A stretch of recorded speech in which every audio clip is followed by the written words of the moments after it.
welcome to Watch Symposium. I'm Austin. All right, so part 2 of Archie's collection review. All right, so let's talk about the Zenith. Now, as we know, Zenith made the first movements for the Rolex Daytona, so that Zenith Rolex connection is kind of interesting, and you know, having Rolex's stamp of approval in that sense is a nice thing. It's a good thing, and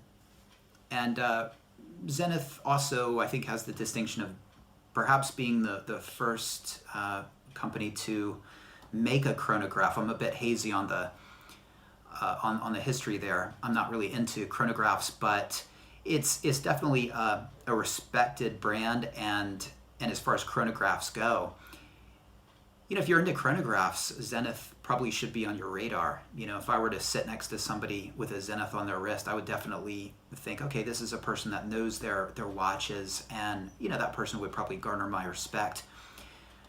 I know I have a viewer and a friend, Maynard in Japan, who is interested in getting a Zenith as well. So, good watch. But let's talk about Archie's. So he has an open heart Zenith. Now, if I were going to go Zenith, I'd probably go the more traditional tri-colored sub-dial route. I remember seeing a Zenith booth at some department store, and they had quite a few of those open heart watches. And I think open heart watches work better with dress watches. I don't think they really work well on a tool watch, and I think a Zenith chronograph in steel should be viewed as a tool watch. I think the open heart aspect, I think it's a little gimmicky, and I think Archie probably should have gone with something more traditional, like the tri-colored subdials. But my guess is that he didn't really choose that watch. He probably got a good deal on it. Maybe he had a dealer friend that sold it to him. And I'm kind of surprised he hasn't sold it yet, but I have a feeling he's probably going to flip it in the future. Now, he's already got a much better chronograph, so I'm sort of surprised he has it and he's holding on to it. I think is probably one of the weakest links in his collection. I think, you know, Zenith is as good a reputation and as significant a horological contribution it has made, you know, as a brand. I think they're kind of soft, and I think particularly that open heart version is. So I'm kind of surprised that he got it, and it doesn't seem sort of fitting for the Pontiff. So I wouldn't be surprised if we see that one go soon, and I'm surprised we haven't seen it go yet.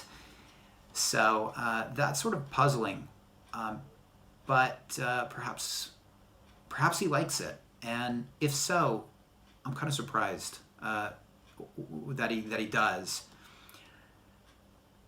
So yeah, I would say, again, it's a great watch, and I can't say anything against, you know, the brand or the watch, but as far as holding value, I think that's probably not the best piece to do so.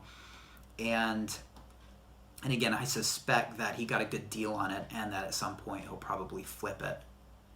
I'm really surprised that he went for the open heart over something more traditional. Maybe again, it was just kind of put in front of him.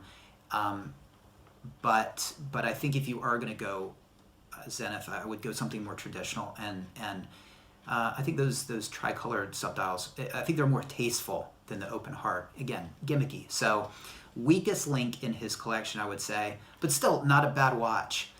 All right, so let's move on to the Reverso. Now,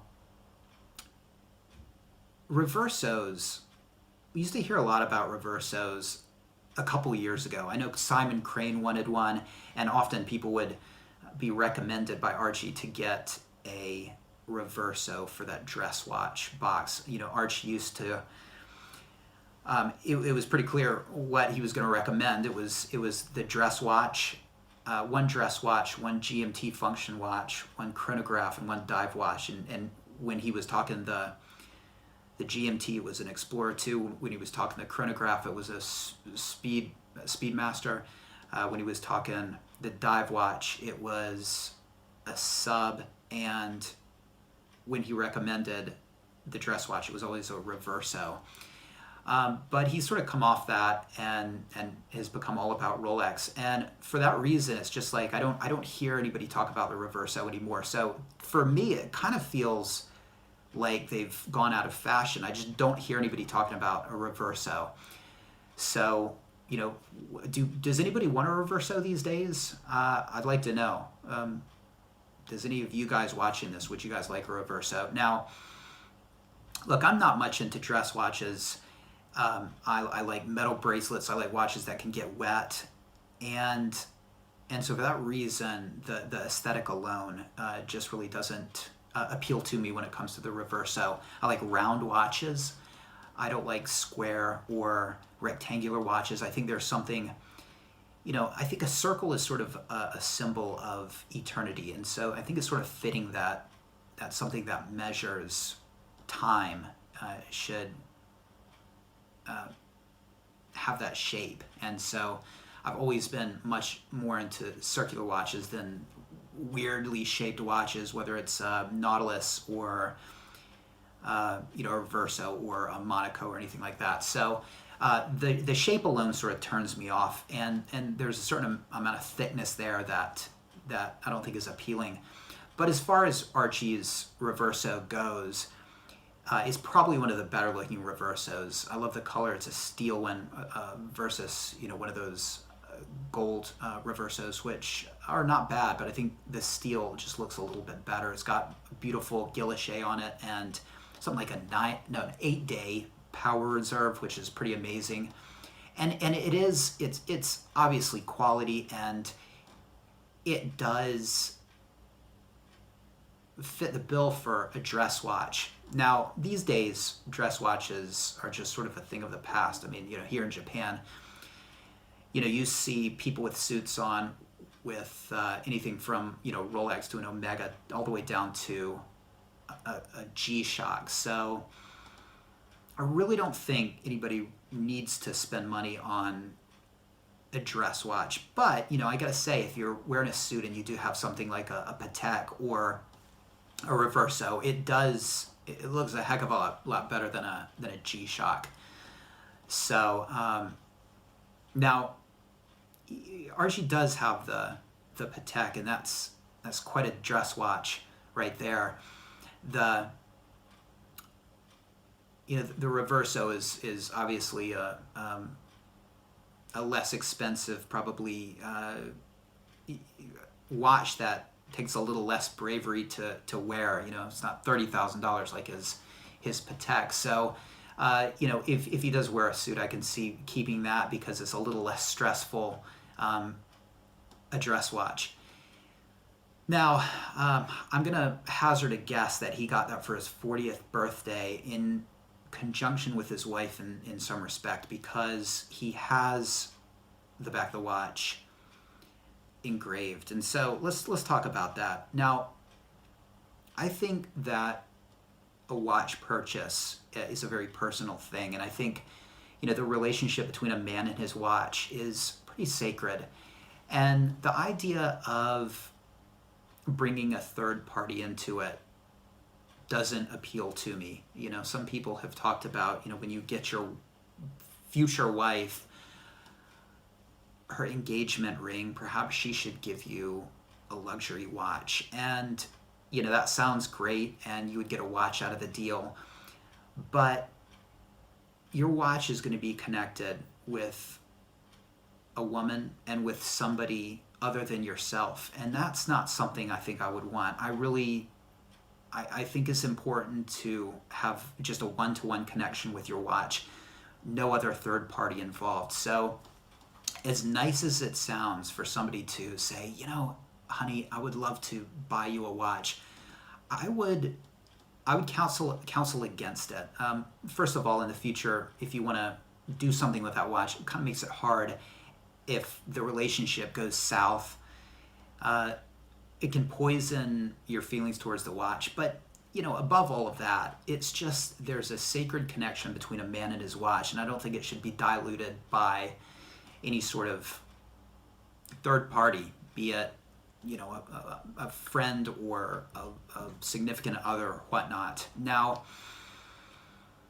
Archie is sort of married to that watch for that reason, and he can really never get out of it. And one other reason is because the back is engraved, and that's a mistake. All right, I don't think watches should be engraved, and I look at it sort of as defacing the watch, and it does devalue the watch. And I'm perhaps a romantic in some respects, but keeping the integrity of the timepiece, I think, is more important than a show of romantic love. So I wouldn't engrave a piece. I wouldn't want one engraved. Now, Archie is a bit of a flipper, so perhaps his wife pulled a Rolex retail move, and this is, by the way, urban legend. I don't know if there's actually retailers that do this, but with these hot models, sometimes I read that they require you to engrave it in some way, which is essentially to deface it so that you can't flip it when you walk out the door. Now, I don't know if there's actually places doing that. That seems kind of crazy to make that requirement of their customer. But who knows? Maybe Archie's wife took a page out of that book and thought, you're such a flipper. I'm just going to make sure you don't by putting something on it that you can't get off. Now, I've talked about Rolexes for my daughters, and I've often thought, would I engrave the watch? And whenever I think I would, I ask myself why, and I think the real reason is to screw up any chance they would have to flip it, to sort of force them to keep it by having my name and their name on it. And that's not a good reason. Look, I just think that a watch, look, I mean, it's your call, it's your watch, right? But I think that was a mistake to have any engraving on it, and I would counsel against that. And as romantic as it may seem in the moment, I just don't think it's a good idea. So I think that was a mistake. And if Archie were to go back in time, I wonder if he would have chosen, if he could go back in time, I wonder if he would choose the Reverso. My guess is not. It's kind of a soft brand, I think, and I think he's onto Rolexes, and certainly I am. If you're into that aesthetic, I can see wanting to get one, but I don't think you're going to ever make your money back or break even. I think it's one of those many watch brands, and most watches are like this, right? Aside from Patek and Rolex, where you buy the watch, and as far as it making you money in the future, or you being able to get out of it without losing some money, Jaeger-LeCoultre is sort of one of those brands. So I have a feeling that perhaps if he had to do again, I don't know if he would have requested that watch from his wife, or however he came to get it, right? But if you ever do get a watch and you want to memorialize your love at that moment, as romantic as it may seem, I would not do it. All right, I would not do it. So yeah, that's Archie's watch, and yeah, he's gonna have it forever, whether he likes it or not. It's a fine watch, but again, it's I'd say a step up, or a degree better than, say, the Zenith, but I think it's one of the weaker pieces in his collection. And an old Reverso in 20 years, is anybody going to want to touch that? I don't think so. But again, it's a quality watch, and a lot of people say that it's it's a Patek quality watch for Rolex money. Personally, I would rather have a Rolex quality watch for Rolex money, but I'm a bit of a Rolex fanboy, as you know. So it's amazing that I can find anything nice to say about something that's not Rolex. So just be happy about that. Well, there we go. We're going to stop there, and in the next video, we're going to move on to my favorite part of his collection, his 5 Rolexes. All right, let me know what you think. Take care. Thanks for watching. See you next time.